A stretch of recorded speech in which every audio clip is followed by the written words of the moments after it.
You've seen Brad go from, your neighbor to where he is now. Yeah.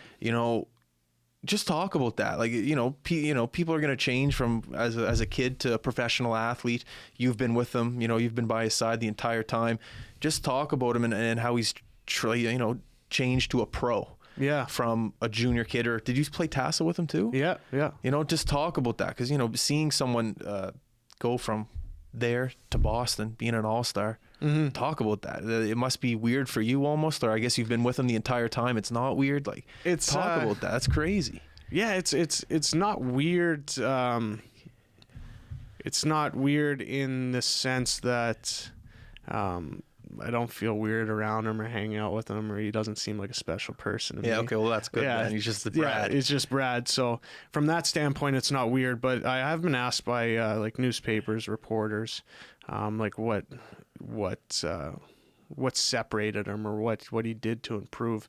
And every time till this day I get the question, I'm still trying to search for answers. Yeah. Because it's kind of his development just hasn't stopped, like year to year to year to year. I agree. Yeah. And it's been crazy to see. And I think a huge part of it, and whether it's from his dad or his family, it was mentally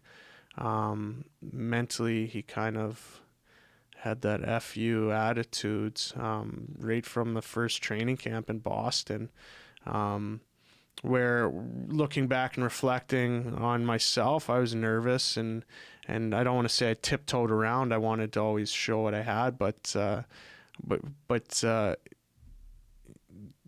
there's a big difference between having a goal and wanting something, and that being so confident in yourself that you're going to go get it. Yeah. And he just had that fire, like no one's going to stop me. No one's going to stop me from getting what I want. And year after year, he'll make little jokes because he works so hard. Like even in the summer after his big contract, you'll see guys who might relax a little bit, but it's like this guy always has something to prove, whether it's with himself or a challenge from someone else. But you see it with Crosby too and McKinnon. There's just a mentality of never being satisfied, and it's great to be around and feed off of. But those guys were phenoms.